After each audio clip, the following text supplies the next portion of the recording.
عليكم ورحمة الله وبركاته. الحمد لله رب العالمين والصلاة والسلام على سيد الأنبياء والمرسلين وعلى آله وصحبه أجمعين.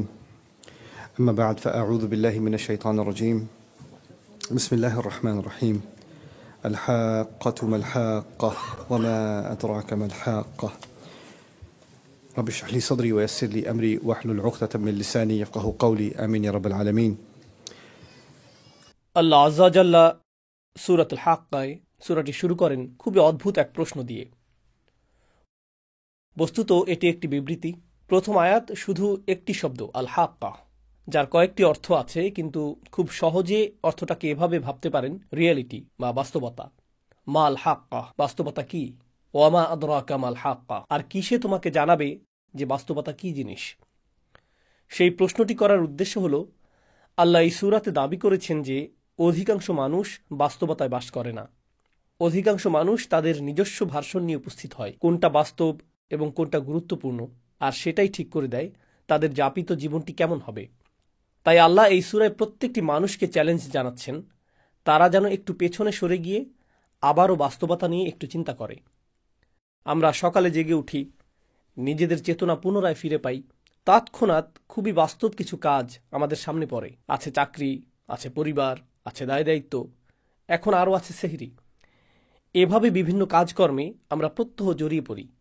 দৈনন্দিন কাজকর্ম, এক কাজ শেষ হলে আরেকটা, এরপর আরেকটা, বারবার ঘড়ির দিকে তাকান, যেন সময়ের হিসেবটা রাখতে পারেন, যেন দিনের বেলা আপনার যে বাস্তব এবং গুরুত্বপূর্ণ কাজগুলো আছে তা শেষ করতে পারেন। আমরা এসব খুঁটিনাটি দৈনন্দিন কাজে এত বেশি জড়িয়ে পড়ি যে একটু থেমে বড় চিত্রটার দিকে আর দৃষ্টি প্রদান করি না। এটি খুবই কমন একটা প্রবণতা যা সকল মানুষের মাঝে দেখা যায়। আমরা দৈনিক কাজগুলোতে এত বেশি আচ্ছন্ন হয়ে পড়তে পারি যে পেছনে সরে বড় চিত্রটার দিকে আর ভ্রুক্ষেপ করি না, নিজেদের বড় কোনো প্রশ্ন করি না, আমার জীবনটা কোন দিকে এগোচ্ছে, কারণ আপনি দৈনন্দিন জিনিসগুলোতে এত বেশি ব্যস্ত। এই ব্যাপারটা এমনকি ব্যবসার দুনিয়াতেও ঘটে। যেমন একটি কোম্পানিতে থাকে অ্যাকাউন্টেন্ট, ইঞ্জিনিয়ার, আরও অনেকে। তারা সকালে উঠে অফিসে যায়, নিজের করণীয় কাজটা করে, কিন্তু সবাই যদি শুধু দৈনন্দিন কাজগুলো করতে থাকে তাহলে একটি কোম্পানিকে বাঁচাতে পারবে না। কাউকে না কাউকে ম্যানেজমেন্টে থাকতে হবে, যিনি বলবেন, না আমাদের 6 মাসের টার্গেট আছে, আমাদের 1 বছরের টার্গেট আছে। কারো মাথায় বড় চিত্রটা থাকতে হবে। এর উপরে আছে এক্সিকিউটিভ, এর উপরে আছে স্ট্র্যাটেজিস্ট, অ্যানালিস্ট এবং অন্যান্যরা, যাদের কাছে থাকে আগামী 5-10 বছরের প্ল্যান। কারণ শুধু ছোট ছোট ক্ষুদ্র ক্ষুদ্র কাজগুলো করার মাধ্যমে ভীষণ ঠিক রাখতে পারবেন না সবার শেষে কোনটা গুরুত্বপূর্ণ। তো আমাদের ছোট ছোট কাজগুলো আরও বিশাল বিশাল ব্যাপারের সাথে জড়িত থাকে, তাই না? আল্লাহ প্রকৃতির মাঝে এই ব্যবস্থাপনায় সৃষ্টি করেছেন। উদাহরণস্বরূপ মৌমাছি, পিঁপড়া এবং অন্যান্য প্রাণীকুলের মাঝেও দেখা যায় তারা ছোট ছোট কাজ করে। প্রত্যেকটি পিঁপড়া জানে তাকে কি করতে হবে বাসা তৈরির জন্য। প্রত্যেকটি মৌমাছি জানে তাকে মৌচাকের কোন অংশে কাজ করতে হবে। প্রত্যেকেই নিজের ছোট কাজটার কথা জানে, কিন্তু আল্লাহ তাদের ডিজাইন করেছেন আরও বড় কিছু নির্মাণের জন্য। তাদের প্রত্যেকের করণীয় ছোট ছোট কাজগুলোর চেয়েও তারা আরও বৃহৎ কিছুর অংশ। এটা এক ধরনের উপায় যেভাবে আমরা চিন্তা করতে পারি যে বাস্তবতা আসলে কি জিনিস। এই ছোট ছোট কাজগুলো যে আমরা করি, এগুলো যদি আরও বৃহৎ কিছুর সাথে সংযুক্ত না থাকে তাহলে আমাদের কাছে বাস্তবতার প্রকৃত উপলব্ধি নেই। তবে আমাদের দৈনন্দিন কাজগুলো সংযোগহীন। তাই আল্লাহ এই সূরাতে কি করলেন? তিনি বিভিন্ন উপায়ে বাস্তবতার প্রশ্নটাকে বিশ্লেষণ করলেন। আমি এখন যা করব এই 20 মিনিটের কম সময়ে, ওই চিত্রগুলোর একটি আপনাদের সাথে শেয়ার করব। যখন আমাদের জীবনের এই সমস্ত ছোট ছোট মুহূর্তগুলোর সমাপ্তি আসবে অতি সত্বর, অথবা পরে এক সময় আমরা মাটির নিচে চলে যাব, এরপর চরম সত্য ঘটনা, চূড়ান্ত বাস্তবতা আরম্ভ হবে। সেই বাস্তবতায় সব কিছু উল্টে যাবে। এখানে এই দুনিয়াতে আমাদের ক্ষুদ্র ক্ষুদ্র কাজগুলো বড় কিছুর দিকে নিয়ে যায়। এভাবেই এই দুনিয়া কাজ করে। আপনি ছোট ছোট কাজ করেন, এমনকি যদি বিশাল কোনো দালান নির্মাণ করতে চান, আপনাকে ফাউন্ডেশন দিয়ে শুরু করতে হবে। একটি একটি করে ইট গাঁথতে হবে, একটি করে কাঠের টুকরা, একটি করে পেরেক, অবশেষে তা বড় কিছুতে পরিণত হবে। কিন্তু শেষ বিচারের দিন সব কিছু উল্টে যাবে। প্রথমে বড় কিছু ঘটবে যা ছোট কিছুর দিকে নিয়ে যাবে। এই চিত্রটাই আল্লাহ তুলে ধরেছেন এবং কিভাবে সেদিন প্রকৃত বাস্তবতা অভ্যুদয় হবে। তো আজকের খুতবায় আমি আপনাদের জন্য সংক্ষেপে সেই চিত্রটি আঁকার চেষ্টা করব। সাধারণত খুতবায় আমি একটি বা দুটি আয়াতের উপর ফোকাস করি, কিন্তু ইনশাআল্লাহ কতগুলো আয়াতের সমষ্টির দিকে একত্রে দৃষ্টি দিব। আমরা আল্লাহর অঙ্কিত চিত্রটি বোঝার চেষ্টা করব, ওই চূড়ান্ত বাস্তবতার চিত্রটি। দোয়া করছি আল্লাহ তাআলা আমাদের সবাইকে সেদিনে সফলতা দান করুন। ফাইদা নুফিখা ফিস সূরি নাফখাতুন ওয়াহিদা, অতঃপর যখন সিংগায় ফুৎকার দেওয়া হবে, মাত্র একটি ফুৎকার। সিংহায় ফুৎকার দেওয়ার ধারণাটি, আমরা জানি কিয়ামতের দিন 2 বার ফুৎকার দেওয়া হবে। আল্লাহ 2টি হর্নের কথা উল্লেখ করেছেন, কিন্তু এখন আল্লাহ উভয় চিত্রকে এই সূরায় একত্রিত করে দিলেন। তিনি এখানে যা করেছেন, এমনকি সিংহা শব্দটি উল্লেখ করার মধ্য দিয়ে এটা কিছুটা কনসেপ্ট মাথায় নিয়ে আসে। মানুষের স্মৃতিতে যদি প্রাচীন আরবের অমুসলিম কারোর সাথে কথা বলতেন কোরআন নাজিলের সময়কালে, কোরআনের শ্রোতাদের অধিকাংশই মুসলিম ছিল না। সে সময়ের মক্কায় বেশিরভাগই মুসলিম ছিল না, আর তারা এই কথাগুলো শুনছিল। তারা যখন সিংহা শব্দটি শুনত, তারা আখিরাত নিয়ে চিন্তা করত না। তারা গায়েব নিয়ে আমাদের মুসলিমদের মতো ভাবত না। তাদের ভাবনাটা ছিল, তারা যখন যুদ্ধ করতে যেত, একজন বিউগল বা সিংহা মুখে তুলে ফুৎকার দিত, সাথে সাথে ঘুমন্ত সৈন্যরা জেগে উঠত আর যুদ্ধের জন্য লাইন ধরে প্রস্তুত হয়ে যেত। কারণ যুদ্ধ শুরু হতে যাচ্ছে, সতর্ক সংকেত প্রদানের সময় এটা। বর্তমানেও মিলিটারি ব্যারাকে, মিলিটারি ক্যাম্পে ইত্যাদিতে অ্যালার্ম সিস্টেম, সাইরেন বা হর্ন বেজে উঠলে প্রতিটি সৈন্য জানে তাকে এক্ষুনি প্রস্তুত হতে হবে, ইউনিফর্ম পরতে হবে এবং রেজিমেন্টে গিয়ে দাঁড়াতে হবে। এমনকি যদি 10,000 সৈন্য হয়, 20,000 সৈন্য হয়, প্রত্যেকে তার করণীয় সম্পর্কে জানে।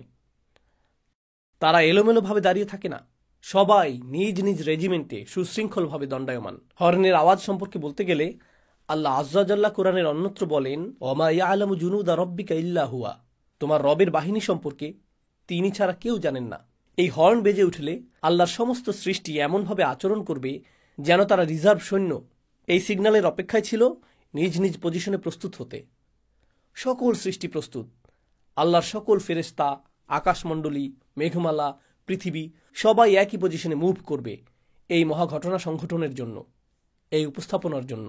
তো ঠিক এরপরেই আল্লাহ বর্ণনা করেন, ফাইদা নুফিখা ফিস-সূরি নাফখাতুন ওয়াহিদা ওয়া হুমিলাতিল আরদু ওয়াল জিবাল, জমিন এবং পর্বতমালাকে উপড়ে ফেলা হচ্ছে, বহন করা হচ্ছে। জমিন এবং পর্বতমালাকে বহন করার ধারণাটা অদ্ভুত, কারণ এখন তারা সবকিছু বহন করে। জমিন আমাকে আপনাকে বহন করে, জমিন আমাদের বাড়ি বহন করে, জমিন সবকিছু বহন করে। আর পাহাড় পর্বত বহন করে বিভিন্ন গাছপালা, পাথর এবং এর উপর স্থাপিত অন্য সবকিছু। তাদেরকে কেউ বহন করে না, তারা সবাইকে বহন করে। আল্লাহ ইতোমধ্যেই এমন একটি দৃশ্য বর্ণনা করেছেন যেখানে আমরা যা কিছুকে বাস্তব ভাবতাম তাকে উল্টে ফেলা হচ্ছে, বিপরীত দিক থেকে উল্টো করে ফেলা হচ্ছে। তো জমিনকে উত্তোলন করা হবে, বহন করা হবে, এর সাথে পর্বতগুলোকেও বহন করা হবে। এটা আরও ইঙ্গিত করে যে আমরা যাকে মনে করতাম এটা সবসময় নিজ স্থানে বর্তমান থাকবে, আমরা যাকে ভাবতাম এর ওজন আছে, দেখা যাচ্ছে এরাই ওজন হারিয়ে ফেলেছে, এদেরকেই তুলে নিয়ে যাওয়া হচ্ছে। ফাদুক্কাতান দাক্কাতাম ওয়াহিদা, আর একই আঘাতে তাদেরকে চূর্ণ বিচূর্ণ করা হবে। ফলে এরা সমান হয়ে যাবে। ধরুন হাতের মধ্যে নরম ভেজা ডো নিলেন, এরপরে সজোরে নিক্ষেপ করলেন, তখন এটা সমান হয়ে যায়।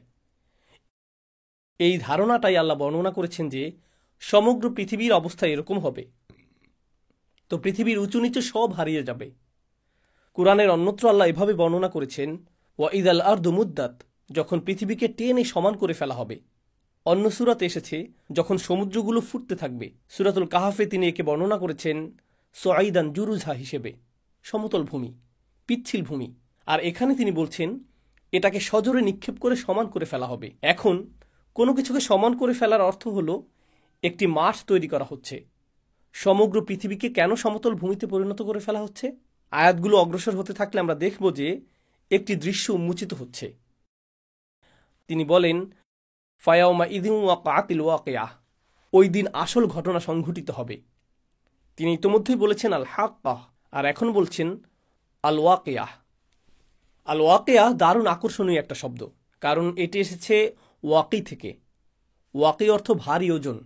তো আল্লাহ বলছেন সেদিন ভারী ওজনের পতন ঘটানো হবে। এটি অদৃশ্য জগৎ থেকে চূড়ান্ত বাস্তবতা পতিত হওয়ার বা ঘটার এক অভিব্যক্তি। কারণ সত্য সবসময় ওজনদার হয়, সত্য গুরুতর, সত্যের সারবত্য আছে, আর মিথ্যা হয় ওজনহীন, ফাঁকা। তো আল্লাহ বলছেন তখন ওজনদার সত্য ড্রপ করা হবে, অর্থাৎ তখন চূড়ান্ত বাস্তবতার অভ্যুদয় হবে। অতপর ওয়ানশাক্কাতিস সামা, এতক্ষণ যা বলেছি তা পৃথিবীতে ঘটতে থাকবে। সমগ্র পৃথিবীকে সমতল ভূমিতে পরিণত করা হবে। এরপর আল্লাহ বলেন ওয়ানশাক্কাতিস সামা, আকাশকে ছিঁড়ে খুলে ফেলা হবে। ইনশিকাক শব্দটি ব্যবহার করা হয় যখন একটি কাপড় নিয়ে মাঝখান থেকে ছিঁড়ে ফেলেন, মাঝখানটা এখন ছিঁড়া, একে বলা হয় ইনশিকাক। আল্লাহ এই শব্দটি ব্যবহার করেছেন আকাশের অবস্থা বর্ণনা করতে। ওয়ানশাক্কাতিস সামা ফাহিয়া ইয়াউমা ইদিন ওয়াহিয়া, এরপর সেদিন এটা খুলে যেতে শুরু করবে। অল মালাকু আলা আরজালিহা, আকাশ যখন খুলে যেতে শুরু করবে, এই ফাটলটা যখন আবির্ভূত হবে, আল্লাহ বলছেন তখন ফেরেশতারা, সম্ভবত জিবরিল আলাইহিসসালাম দিয়ে শুরু হবে, কারণ এক বচন ব্যবহার করা হয়েছে, কিন্তু এটা ইসমু জিন্স, যা সবাইকে অন্তর্ভুক্ত করে। যাই হোক, ফেরেশতারা আকাশের ওই উন্মুক্ত অংশে লাইন ধরে থাকবেন। আমি চাই আপনারা গুরুত্ব দিয়ে বুঝুন এখানে কি ঘটছে। প্রাচীন যুগে যখন সেনাবাহিনী কোনো শহর জয় করতে যেত, দেখা যেত যে প্রাচীন শহরগুলোর চারপাশে বিশালাকার দেওয়াল তুলে প্রতিরক্ষা ব্যবস্থা করা হতো। তাদের থাকতো প্রকাণ্ড গেট। তারা গেটগুলো অত্যন্ত মজবুতভাবে নির্মাণ করত, কারণ শত্রুরা তো আর দেওয়াল ভেদ করে আসতে পারবে না, তাদেরকে আসতে হবে গেট ভেঙে। যদি গেট ভেঙে ফেলা হয়, গেট যদি খুলে ফেলা হয়, তার মানে শত্রুপক্ষ শহর জয় করে ফেলেছে। শহরের পতন হয়ে গেলে আগত বাহিনী তথা আক্রমণকারী বাহিনী গেইটের পাশে লাইন ধরে দাঁড়িয়ে যায়, সেনাপতিকে স্বাগত জানানোর জন্য বা বিজয়ী রাজাকে স্বাগত জানানোর জন্য, বিজয় উদযাপনের জন্য প্রস্তুতি নেওয়া হচ্ছে, তাই না? আয়াতগুলোর ভাষাতে ঠিক এরকম একটি চিত্র তুলে ধরা হচ্ছে। শুরুতে জমিনকে সমতল করা হচ্ছে, এরপর আকাশকে ছিঁড়ে খুলে ফেলা হচ্ছে। আচ্ছা, আকাশ ছিঁড়ে খুলে ফেলা বলতে কি বোঝানো হচ্ছে? আপনাদের কেউ কেউ সায়েন্সের ছাত্র বা বাচ্চারা যারা সায়েন্স পড়ে জানে যে আকাশ তো খালি জায়গা, এটা তো ফাঁকা। ছিঁড়ে খুলে ফেলা বলতে কি বোঝাচ্ছেন? আল্লাহ এখানে যা বর্ণনা করছেন তা খুব সহজে ডাইমেনশন দিয়ে বুঝতে পারবেন। আমরা আছি দৃশ্যমান ডাইমেনশনে, যেখানে আমরা একে অপরকে দেখতে পাচ্ছি, আমরা ভাবছি এটাই বাস্তব। কিন্তু ঠিক এই মুহূর্তে আমাদের সাথে ফেরেশতারা আছেন। ঠিক এই মুহূর্তে কিরামান কাতিবিন, মর্যাদাবান ফেরেশতারা আমাদের সব কিছু লিখে রাখছেন একটি খাতায়। এটি এমনকি কালি দিয়ে লেখা হচ্ছে না, এটি কিতাবুম মারকুম, পেজগুলোতে সেলাই করা হচ্ছে। কারণ কালির ক্ষেত্রে যদি পানি পড়ে লেখাগুলো অস্পষ্ট হয়ে যেতে পারে, বা আঙুল দিয়ে ঘষা দিলেও দাগ পড়ে যেতে পারে। কিন্তু লেখা যদি সেলাই করা হয়, আমরা যাকে বলি এমব্রয়ডারি, আমাদের কাজগুলোকে পাতাগুলোতে এমব্রয়ডারি করে নথিভুক্ত করা হচ্ছে, কিতাবুম মারকুম। আরবিতে এর নাম রকম। এভাবেই রেকর্ড করা হচ্ছে। এটা ঠিক এখনই ঘটছে, কিন্তু আমরা তা দেখতে পাচ্ছি না, কারণ এটা ঘটছে একটি পর্দার ওপরে। এই পর্দার নাম হলো গাইব, গাইবের পর্দা। এজন্য গাইবের ধারণাটা কি ঘটবে বিচার দিবসে। ফাকাশাফনা আনকা গিতাআক, সূরা কাফে যেমন এসেছে। তিনি বলেছেন, আমি পর্দা সরিয়ে দিয়েছি, তোমার সামনে যে পর্দা ছিল তা আমি সরিয়ে দিয়েছি। অতএব এই মুহূর্তে চোখের সামনে একটি পর্দা আছে, যা আমাকে অদৃশ্য জগৎ দেখতে বাধা দিচ্ছে। ঠিক একইভাবে যখন কোনো ডাক্তারের কাছে যান, ওনারা যখন এক্সরে করেন, তারা এক্সরে মেশিনের ভেতর দিয়ে এমন কিছু দেখেন যা আমি আপনি এই মুহূর্তে দেখতে পাচ্ছি না। একটি লেন্স থাকে, একটি ডিভাইস থাকে, যা অদৃশ্য পর্দা দূর করে দেয়। ফলে আপনি শরীরের ভেতরের জিনিসও দেখতে পাচ্ছেন, যা অন্যথায় দেখা সম্ভব ছিল না। একই ব্যাপার মিলিটারি প্রযুক্তিতেও দেখা যায়। তারা থার্মাল গগলস পরিধান করে, যেটা দিয়ে আপনি দেয়াল ভেদ করে দেখতে পাবেন যে অন্য পাশে কতজন লোক আছে বা এরকম কিছু। তো ধারণাটা অনেকটা এরকম। আল্লাহ বলছেন অদৃশ্যের পর্দা ছিঁড়ে খুলে ফেলা হচ্ছে। অদৃশ্যের ওপারে কি আছে? ফেরেশতারা, অদৃশ্য জগৎ। তারা তখন দৃশ্যমান জগতে প্রবেশ করতে থাকবেন। তখন প্রথমবারের মতো মানবজাতি ফেরেশতাদের দেখতে পাবে। শেষ বিচারের দিন আকাশ ছিঁড়ে যে গেটটি খুলে ফেলা হয়েছে, আল্লাহ বলছেন ফেরেশতারা ওই গেটের সকল পাশে লাইন ধরে উপস্থিত হবেন।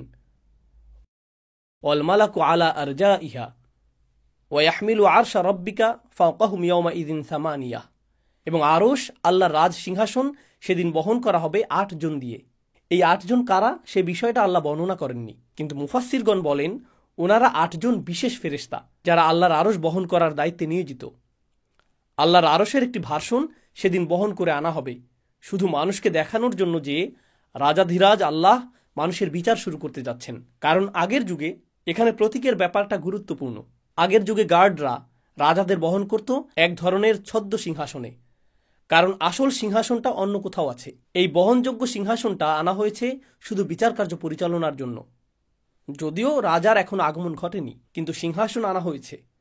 তো ওয়াহমিলু আরশা রাব্বিকা ফাওকাহুম ইয়াওমাইযিন সামানিয়া, আর্মিরা গেট খুলে ফেলেছে, সিংহাসন আনা হয়েছে 8 জন দিয়ে।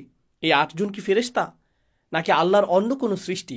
আলী রাদিয়াল্লাহু তাআলা আনহু সহ অন্যরা বলতেন যে 8 জন বলতে কি 8 জন, নাকি 8,000, নাকি 8 লেজিয়ন বোঝানো হয়েছে। মা হিয়া হাদিহি সামান, আমরা জানি না এটা এই 8 কারা, এটা আল্লাহ আমাদের জানাননি। তো তিনি বলেন ইয়াউমাইযিন ইউরাদুন, এত সব কিছু কেন ঘটছে? কেন সমগ্র ভূপৃষ্ঠকে সজোরে সমান করে ফেলা হচ্ছে? কেন আকাশ ছিঁড়ে খুলে ফেলা হচ্ছে?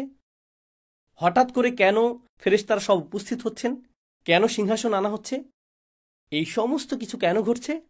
ইয়াউমাইদিন তুরাদুন, সেদিন তোমাদের সকলকে, তিনি আমাকে বলছেন, আপনাকে বলছেন, সেদিন তোমাদের সকলকে হাজির করা হবে। তুরাদুন লা তাখফা মিনকুম খাফিয়া, তোমাদের কোনো গোপনীয়তাই আজ আর গোপন থাকবে না। তো আপনারা লক্ষ্য করছেন বিশাল বিশাল ব্যাপার ঘটছে। এরপর হঠাৎ করে একেবারে ক্ষুদ্র বিষয়গুলো, যা সমগ্র দুনিয়ার কাছে গোপন ছিল, যা আমি আপনি ছাড়া কেউ জানত না, যা আমি বলেছি, যা আমি করেছি, যে নিয়ত আমার ছিল, যদিও মানুষ আমার কাজ দেখেছে কিন্তু আমার নিয়ত দেখেনি, ওইটা গুপ্ত ছিল। এমনকি সবাই এখানে নামাজ পড়ার আগে সবাই সালাতুল জুমার জন্য বসে আছেন, কিন্তু আমাদের নিয়তগুলো হয়তো অভিন্ন নয়, কারো হয়তো ভিন্ন নিয়ত আছে। আপনি তা দেখতে পান না, আপনার পক্ষে তা দেখা সম্ভব নয়, এটা গোপন। কিন্তু সেদিন কোনো গোপন জিনিসই আর গোপন থাকবে না, কিছুই লুকায়িত থাকবে না। কিছু সাহাবা এই আয়াত সম্পর্কে বলেছেন, কারণ সেদিন মানুষের পরনে কোনো কাপড় থাকবে না, কেউ কোনো পরোয়া করবে না। আল্লাহ শুধু মানুষের আমলগুলো উন্মুক্ত করবেন না, আল্লাহ তাদের নিজেদেরকে উন্মুক্ত করে দিবেন। তো লা তাখফা মিনকুম খাফিয়া, এখন ব্যাপারটা এমন যেন এই বিশাল ঘটনা, আকাশ এবং সমগ্র পৃথিবীকে নতুন করে সাজানো হয়েছে, নতুনভাবে ইঞ্জিনিয়ারিং করা হয়েছে। এই সমস্ত কিছুর উদ্দেশ্য হলো আমি এবং আপনি। এই সমস্ত কিছুর উদ্দেশ্য হলো যেন আমি আপনি আল্লাহর সামনে দণ্ডায়মান হই এবং বিচারের সম্মুখীন হই। এই সমস্ত কিছু হলো ঘটনার পূর্ব প্রস্তুতি। এখন প্রশ্ন উঠে, আল্লাহ আজ্জাওয়াজাল্লাহ হলেন আল হাকিম, তিনি সকল প্রজ্ঞার মালিক। আর আল্লাহ আজ্জাওয়াজাল্লাহ ইন্নামা আমরুহু ইদা আরাদা শাইআন আইয়াকুলা লাহু কুন ফায়াকুন, আল্লাহ শুধু বলেন হও আর এটা হয়ে যায়। তো কেউ মারা যাওয়ার সাথে সাথে আল্লাহ বলতে পারতেন অমুককে জাহান্নামে ফেলো, অমুককে জান্নাতে রাখো। তিনি তৎক্ষণাৎ সিদ্ধান্ত নিতে পারতেন। তার তো এই মহা আয়োজনের দরকার নেই। তাকে তো আকাশ খুলতে হবে না, ফেরেশতাদের প্রদর্শন করতে হবে না, এরপর সিংহাসন আনতে হবে না, এরপর আমাদের সমস্ত আমলগুলো গণনা করতে হবে না, আল্লাহকে তো ভালো মন্দ গুনতে হবে না। তিনি তো সব ইতিমধ্যেই জানেন। আল্লাহর কাছে আছে সব কিছুর ক্যালকুলেশন, আছে সব কিছুর হিসাব। আল্লাহর চেয়ে কার কাছে উত্তম হিসাব আছে? তাহলে আমাদের সম্মুখে আল্লাহর এই বিশাল দৃশ্যের অবতারণা করার উদ্দেশ্য কি? ব্যাপারটা আসলে ন্যায় বিচারের ধারণার সাথে সম্পর্কযুক্ত। এই দুনিয়াতে মানুষ যে বিষয়গুলো চায় তার মধ্যে একটি হলো ন্যায় বিচার। কিভাবে ন্যায় বিচার হয়? দুটি বিষয় ঘটতে হবে যদি ন্যায় বিচার পেতে চান। প্রথম যে বিষয়টি ঘটতে হবে তা হলো বিচার প্রক্রিয়ার ন্যায্যতা থাকতে হবে, বিচার প্রক্রিয়ার নিরপেক্ষতা থাকতে হবে। দ্বিতীয় যে বিষয়টা ঘটতে হবে তা হলো আপনাকে বিচারটা প্রদর্শন করতে হবে। গোপনে বিচার করতে পারবেন না। যদি পুলিশ কাউকে গ্রেফতার করে, তাকে ধরে এবং জেলে নিক্ষেপ করে আর বলে যে তাকে দোষী সাব্যস্ত করা হয়েছে, তখন প্রশ্ন উঠে কখন তাকে দোষী সাব্যস্ত করা হলো, তার বিচার কখন হলো? ও, এটা গোপনে করা হয়েছে। বিশ্বাস করুন, বিচারটা ন্যায় বিচার হয়েছে। আচ্ছা, বিচারটা যদি গোপনে হয়, সাথে সাথে সবাই চিন্তা করবে বিচারটা যদি এতই ন্যায্য হয় তাহলে গোপনে করলেন কেন? প্রমাণাদি দেখাচ্ছেন না কেন? প্রকাশ করছেন না কেন? অতএব শুধু ন্যায় বিচার করলেই হবে না, ন্যায় বিচারটা সবাইকে দেখাতেও হবে। উভয় ব্যাপারটা ঘটতে হবে। কাউকে জাহান্নামে ফেলা হলো, তখন সে বলতে পারে, হ্যাঁ, আল্লাহ আমাকে এখানে ফেলেছেন, কিন্তু আমি খুবই ভালো মানুষ ছিলাম, আমি জানিও না আমি এখানে কেন, আমি তো সৎ জীবনযাপন করেছি। তারা এমনটা বলতে পারে। যদিও তারা ভালো মানুষ না হয়ে থাকে, তবু তারা এই অজুহাতটা দেখাতে পারে, কারণ বিচারটা তো তাদের দেখানো হয়নি, তাই না? প্রকৃতপক্ষে এমনকি সেদিনও কিছু মানুষ অজুহাত দেখানোর চেষ্টা করবে। আল্লাহ কি করলেন? আল্লাহ দেখিয়ে দিলেন, লা তাখফা মিনকুম খাফিয়া, কোনো কিছুই গোপন থাকবে না। ভালো কিছু যেমন গোপন থাকবে না, তেমনি খারাপ কিছু গোপন থাকবে না। আপনি নিজে, আমি নিজে সাক্ষ্য দিব আল্লাহ ন্যায় বিচার করেছেন। এটি একটি ন্যায্য বিচার। এখানে কোনো অন্যায় করা হয়নি, কারো প্রতিই না। ফামান ইয়ামাল মিসকালা যাররাতিন খায়রান ইয়ারাহু ওয়া মান ইয়ামাল মিসকালা যাররাতিন শাররান ইয়ারাহু। অনুপরিমাণ ভালো কাজ এবং অনুপরিমাণ খারাপ কাজও আপনি নিজেই দেখতে পাবেন। এটাই মূল কারণ। এত বিশাল আয়োজন করা হবে এই জন্য যে যেন আল্লাহ প্রদর্শন করতে পারেন বিচারটা কত ন্যায়ানুগ হয়েছে। আমার আপনার চোখের সামনেই এটা ঘটবে। এটা সেই মহাবিচারের প্রস্তুতি। এখন কিছু সময়ের জন্য একটু কল্পনা করুন, আমরা বিভিন্ন ইভেন্টে যোগ দিই। কেউ ঈদ পার্টির আয়োজন করলো, এটা একটা ইভেন্ট। চলুন আরও বড় কোনো ইভেন্টের কথা চিন্তা করি। নতুন প্রেসিডেন্টের শপথ অনুষ্ঠান হবে বা নতুন প্রধানমন্ত্রী নির্বাচন করা হয়েছে, তখন অনুষ্ঠান করা হয়, উদ্বোধনী অনুষ্ঠানের আয়োজন করা হয়, জাতীয় উৎসবের একটি দিন, বিশাল এক ব্যাপার। যখন বিশাল কিছু হয় তার জন্য প্রস্তুতিটাও হয় অনেক বড়। আল্লাহ এত ব্যাপক প্রস্তুতি নিচ্ছেন, এত প্রকাণ্ড আয়োজন। কত যে আয়াতে এই ইভেন্টের প্রস্তুতির কথা এসেছে। সিংহার আওয়াজ থেকে শুরু করে আকাশ ছিঁড়ে ফেলা, ফেরেশতাদের সারিবদ্ধ হয়ে দাঁড়িয়ে যাওয়া, সিংহাসনের আগমন, এই যে এত বিশাল আয়োজন আমার কৃতকর্মগুলো হিসেবের জন্য, আপনার কৃতকর্মগুলো হিসেবের জন্য। আল্লাহর কাছে আমাদের কর্মগুলো এতটাই গুরুত্বপূর্ণ, অথচ আমরা মনে করি আমাদের কৃতকর্মগুলো ছোটখাটো বিষয়। মনে আছে আমি যে শুরুতে বলেছিলাম এই জগতে ক্ষুদ্র ক্ষুদ্র বিষয়গুলো বড় কিছুর দিকে নিয়ে যায়। আর বিচার দিবসে কি হবে? সেদিন বিশাল বিশাল ব্যাপারগুলো ঘটবে আমার আপনার একেবারে ক্ষুদ্র ক্ষুদ্র আমলগুলোর হিসাব নিকাশের জন্য। তাই আমাদের মুখ থেকে নির্গত হওয়া কোনো শব্দকে আমরা ছোট করে দেখি না, আমাদের কৃত কাজগুলোকেও আমরা হালকাভাবে দেখি না। এটাই মূল কারণ। অতঃপর তিনি সুবহানাহু ওয়া তাআলা বলেন, ফাআম্মা মান উতিয়া কিতাবাহু বিয়ামিনিহি ফায়াকুলু হা উমুকরাউ কিতাবিয়াহ। মাত্র 2 মিনিট বাকি আছে, তাই সংক্ষেপে তুলে ধরব। আপনারা নিজে নিজে পড়ুন, ইনশাআল্লাহ এর থেকে উপকৃত হবেন।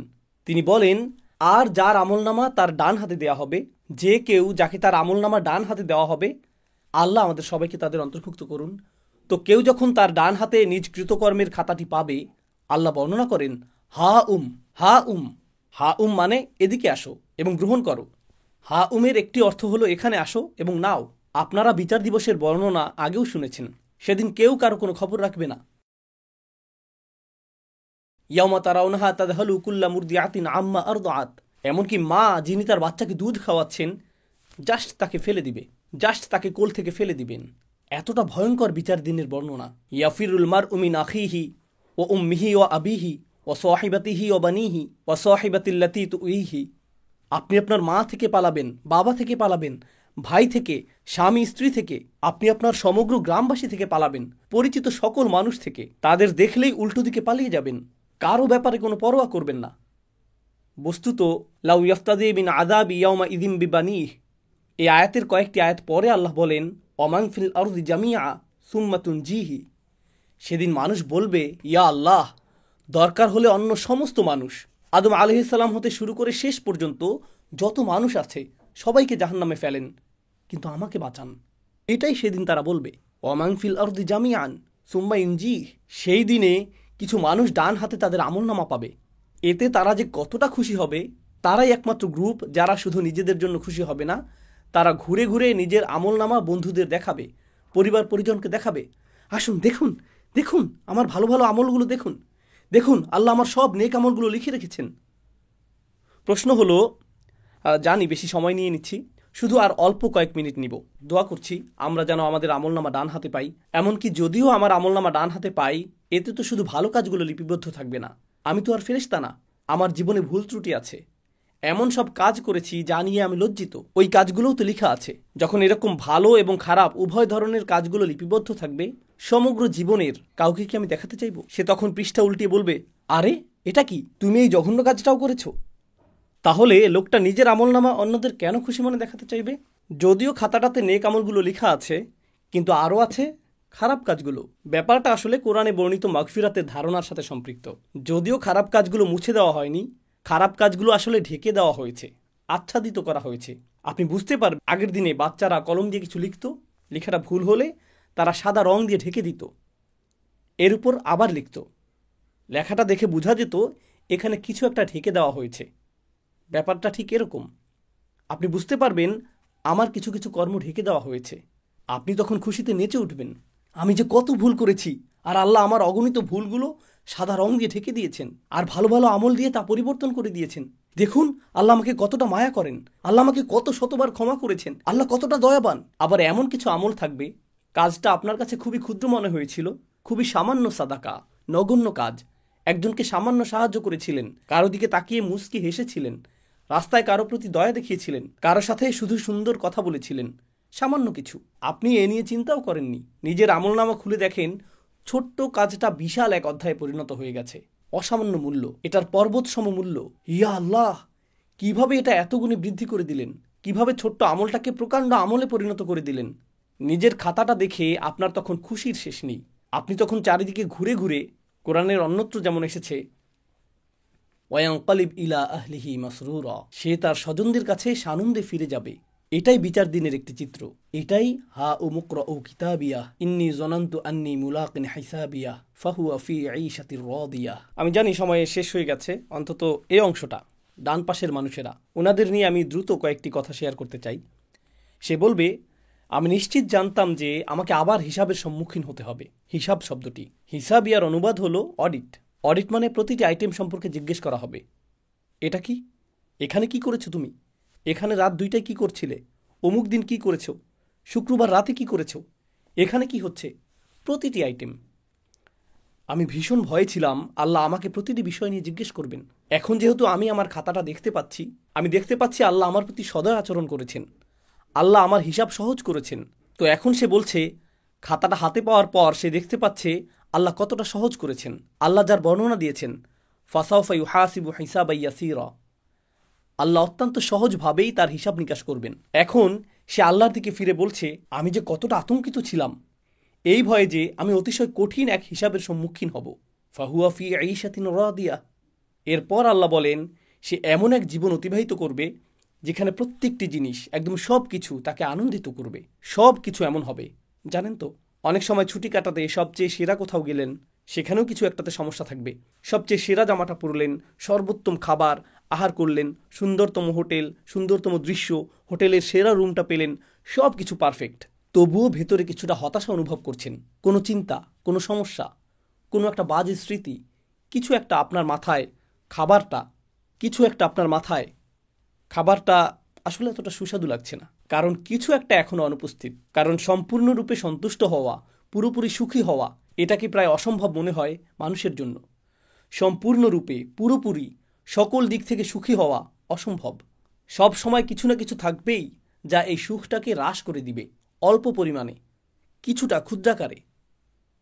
লাকাদ খলাকনাল ইনসানা ফি কাবাদ। আল্লাহ জান্নাতের জীবনটাকে যে কতটা মুবালাগা সহকারে বর্ণনা করেছেন, কতটা অতিরঞ্জন সহকারে বর্ণনা করেছেন। তিনি বলেননি মানুষটা সুখী হবে, বরং তিনি বলেছেন জীবনটা নিজেই তৃপ্তিকর হবে। তিনি বলেননি ফাহুয়া রাদিন ফি ঈশাতিল জান্নাহ, সে জান্নাতের জীবনে পরিতৃপ্ত হবে, বরং তিনি বলেছেন ফাহুয়া ফি ঈশাতিন রাদিয়াহ, যা খুবই অদ্ভুত ইস্তিআরাহ, যা ইঙ্গিত করছে জান্নাতের প্রতিটি অংশ, জান্নাতের প্রতিটি অভিজ্ঞতা আপনাকে একেবারে সম্পূর্ণরূপে পরিতৃপ্ত করে দিবে, সম্পূর্ণরূপে সুখী করে দিবে, প্রতিবার শতভাগ তৃপ্তি এনে দিবে। ধরুন কাউকে একটু উপহার দিলেন, সে অতি কষ্টে একটু হাসি দিয়ে বলবে থ্যাংক ইউ। কি, পছন্দ হয়নি? জি হয়েছে, আমি আসলে অনেক চাপে আছি। আপনি তখন, কি লাভ হলো, তোমাকে উপহার দিলাম আর তুমি এখনও মুখ কালো করে আছো, তোমাকে খুশি করা অসম্ভব, এই জীবনে এটা সম্ভব না। আপনি সম্পূর্ণরূপে পরিতুষ্ট হতে পারবেন না। ফাহুয়া ফি ঈশাতিন রাদিয়া ফি জান্নাতিন আলিয়া কুতুফুহা দানিয়া। প্রতিজ্ঞা করছি এটাই শেষ কথা। মহান আল্লাহ বলেন, তারা সুউচ্চ উদ্যানে অবস্থান করবে, তারা একটি সুউচ্চ উদ্যানে অবস্থান করবে। কোরআনের অন্যত্রও আল্লাহ উদ্যানের কথা বলেছেন, কিন্তু এখানে তিনি শুধুমাত্র উদ্যানের কথা বলছেন না, তিনি এটাকে বলছেন সুউচ্চ উদ্যান। বিষয়টা কৌতূহল জাগ্রতকারী, কারণ আলিয়াহ শব্দটি আক্ষরিক এবং রূপক উভয় অর্থেই ব্যবহৃত হতে পারে। এর মানে কি? এটি হবে এমন একটি বাগান, এটি শুধুমাত্র সুউচ্চই না, এর ফলে আপনি চমৎকার একটা ভিউ পাবেন। এটি হলো একটি আর্থ। আর আমরা জানি যে যখন আপনি দর্শনীয় কোনো স্থানে যান, যখন আপনি পাহাড়ের চূড়ায় ওঠেন, আপনি যদি কখনো হাইকিংয়ে গিয়ে থাকেন অথবা গাড়ি চালিয়ে দূরে কোথাও যান যেখানে চমৎকার ভিউ রয়েছে, যেই মুহূর্তে আপনি চমৎকার কোনো ভিউ দেখতে পান, নিজের ভেতরে একটা প্রশান্তি লাভ করেন। সেখানে দাঁড়িয়ে পরিবেশটা অনুভব করতেই ভালো লাগে। এমনকি আপনি যখন গাড়ি চালিয়ে দূরে ভ্রমণ করেন, কোথাও কোথাও দর্শনীয় কিছু স্থান থাকে যেখানে আপনি কিছুক্ষণের জন্য রাস্তার পাশে গাড়ি পার্ক করেন, যদিও আপনার তাড়া থাকে, কিন্তু আপনি বলেন শুধু এক মুহূর্তের জন্য দৃশ্যটা দেখে নেই, দৃশ্যটা দেখে নেই। সকলেই আমরা থেমে যাই। আর আপনি যখন উঁচু কোনো স্থানে অবস্থান করেন তখন কিছুটা সাকিনাহ অনুভব করেন। আল্লাহ বলছেন জান্নাতিন আলিয়া। প্রত্যেকবার যখন আপনি বাইরে তাকান আপনার হৃদয়ে প্রশান্তি যুক্ত হতে থাকে, স্বস্তি যুক্ত হতে থাকে। এর দ্বারা এটাও বোঝায় যে জান্নাতে যত দূর দেখা যাবে সবই হবে আপনার, আপনি এর চূড়ায় থাকবেন, আর যত দূর দেখা যাবে সব দিক থেকে এটা হবে আপনার রাজত্ব। ফাহুয়া ফি জান্নাতিন আলিয়া। তবে এর আরও অর্থ রয়েছে। এটা এমন উদ্যান যা হবে অত্যন্ত অভিজাত। আপনারা হয়তো এরকম কথা শুনেছেন, এরা উঁচু স্তরের মানুষ, এদের অবস্থান অনেক উঁচুতে, এরা উঁচু সমাজের মানুষ। আপনি যদি সমাজের উঁচু স্তরে অবস্থান না করেন, তারপরেও যদি উঁচু স্তরের কোনো বিবাহ বা অনুষ্ঠানের নিমন্ত্রণ পান, আপনি সেখানে প্রবেশ করেন আর ভাবেন, ওয়াও, এই স্থানটি কল্পনাতুল্য, জানি না এর জন্য উপযুক্ত পোশাক পরেছি কিনা, আমার তুলনায় স্থানটি অনেক বেশি জাঁকজমকপূর্ণ, আমি কোনো কিছু নষ্ট করতে চাই না, আমি কি এখানে বসতে পারবো, সোফাটি অনেক দামি মনে হচ্ছে, আর জানি না এখানে থাকতে পারবো কিনা। তো আপনি অস্বস্তি বোধ করেন, কারণ এটা অতি উঁচু স্তরের, অতি অভিজাত। উদাহরণস্বরূপ, আপনি পরিপাটি কোনো জাদুঘরে গেলেন যেখানে লেখা থাকে স্পর্শ করা নিষেধ। এমনকি স্পর্শ করা নিষেধ লেখা না থাকলেও আপনি যখন কোনো বিলাসবহুল অট্টালিকাতে প্রবেশ করেন, স্পর্শ করা নিষেধ কথাটি আপনি নিজের ভেতরেই অনুভব করেন। আমাকে সতর্ক হতে হবে, আমি কি জুতা খুলে প্রবেশ করব, আমি কি ওখানে যাব। আপনি তখন অতিরিক্ত সতর্ক থাকেন। কিন্তু আপনি যদি অতিরিক্ত সতর্ক থাকেন, আপনি অস্বাভাবিক বোধ করবেন, কারণ আপনি তাল মিলিয়ে চলতে পারছেন না। তো আল্লাহ সেখানে কি করবেন? আল্লাহ আপনাকে তৎক্ষণাৎ স্বাভাবিক বোধ করাবেন। তিনি বলেছেন, কুতুফুহা দানিয়াহ, ফলগুলো আপনার কাছে চলে আসবে এবং তৎক্ষণাৎ তা আপনার সামনে পরিবেশন করা হবে। সুবহানাল্লাহ। তো আপনার মনে হবে না যে আপনি অস্বস্তিকর অবস্থায় রয়েছেন। না না না, আপনাকে সেই স্থানের প্রতি সম্মান প্রদর্শন করতে হবে না, বরং সেই স্থানটি আপনাকে সম্মান প্রদর্শন করবে। কুতুফুহা দানিয়াহ। তিনি বলেছেন, কুলু ওয়াশরাবু হানিয়াম বিমা আসলাফতুম ফিল আইয়ামিল খালিয়াহ। এখন খাও এবং পান করো তৃপ্তি সহকারে, নিশ্চিন্তে উপভোগ করো, রিল্যাক্স।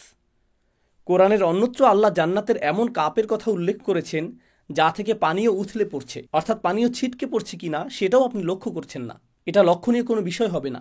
আপনারা একে অপরের সাথে খেলা করবেন, আপনারা হাসি ঠাট্টা করবেন, খেলা করবেন, তখন সকলে মিলে খাবার উপভোগ করবেন, একে অপরের সঙ্গ উপভোগ করবেন। আল্লাহ বিচার দিবসের এই দৃশ্যপটটি উল্লেখ করেছেন। বিচার দিবসের ঠিক পরের অবস্থা, তখন মানুষ অত্যন্ত আতঙ্কিত থাকবে এজন্য যে সে হিসাবের সম্মুখীন হবে। ফাহুয়া ফি আইশাতিন রাদিয়াহ ফি জান্নাতিন আলিয়াহ কুতুফুহা দানিয়াহ কুলু ওয়াশরাবু হানিয়াম বিমা আসলাফতুম ফিল আইয়ামিল খালিয়াহ। সেই দিনগুলো যা অতিবাহিত হয়ে গিয়েছে, যা শূন্য হয়ে গিয়েছে, প্রতিনিয়ত এই দিনগুলো শূন্য হয়ে যাচ্ছে। আপনি একদিন পেছনে ফিরে যেতে পারবেন না, আপনি এক সপ্তাহ পেছনে ফিরে যেতে পারবেন না। গত কয়েকদিনের কথা চিন্তা করুন, আমরা হিসাবও রাখতে পারছি না, সময় এত এত দ্রুত এগিয়ে যাচ্ছে। তো এই দিনগুলো হবে এরকম, আপনি পেছনে ফিরে তাকাবেন আর জীবনকে মনে হবে এটা যেন একটা বোতল যা দ্রুত শূন্য করা হয়েছে। আল্লাহ এই ধারণাটিকেই এখানে বর্ণনা করেছেন। এর উদ্দেশ্য হলো যাতে আপনি এবং আমি উপলব্ধি করতে পারি যে এই পৃথিবীতে আমাদের হাতে যে কয়েকদিন সময় রয়েছে, আসুন এর সর্বোত্তম ব্যবহার করি, যাতে আমার আমলনামাটি এমন কৃতকর্ম দিয়ে পরিপূর্ণ করতে পারি যার ফলে আমরা তা উন্মুক্ত করে অন্য একজনকে দেখাতে পারবো যে দেখো আমি কত চমৎকার কাজ করেছি, আর আল্লাহ আমার প্রতি অসম্ভব করুণা করেছেন। আল্লাহ আজ্জা জাল্লাহ আমাদের সকলকে ডান দিকের অধিবাসীদের অন্তর্ভুক্ত করুন, যারা ডান হাতে আমলনামা গ্রহণ করবেন। আর মহান আল্লাহ আমাদেরকে মিলিত করুন তার জান্নাতে, চমৎকার সুউচ্চ সেই উদ্যানে। বারাকাল্লাহু লি ওয়া লাকুম ফিল কুরআনিল হাকিম ওয়া নাফা'নি ওয়া ইয়্যাকুম বিল আয়াতি ওয়া যিকরিল হাকিম।